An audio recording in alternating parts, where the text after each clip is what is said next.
વિદ્યાર્થી મિત્રો, મને વિશ્વાસ છે કે આજના બીએના પેપરમાં તમે ધમાકો કરી નાખ્યો હશે, કેમ કે કાલે આપેલા સેક્શન ડી અને ઈ ના એમપી માંથી મોટા ભાગના પ્રશ્નો આજે જોવા મળ્યા છે. તમને એ પણ કીધું હતું કે સેક્શન ઈ માં પહેલું ચેપ્ટરમાં 5 માર્ક્સના ક્વેશ્ચન પણ તૈયાર કરીને જજો.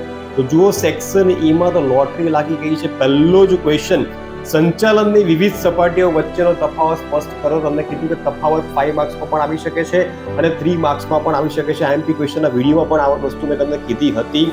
આયોજન એટલે શું, તેની લાક્ષણિકતા આવી ગઈ 5 માર્ક્સમાં. વેરી ઇઝી ક્વેશ્ચન આવી ગયો.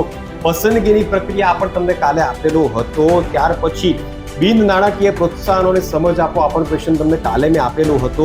અને ગ્રાહક સુરક્ષાના કાયદા મુજબ ગ્રાહકોની જવાબદારી ગણો. આપણા આપેલા આઈએમપી ક્વેશ્ચન્સમાંથી 1, 2, 3, 4 અને 5 ક્વેશ્ચન સેક્શન ઈમાં તમને આજે જોવા મળ્યા છે.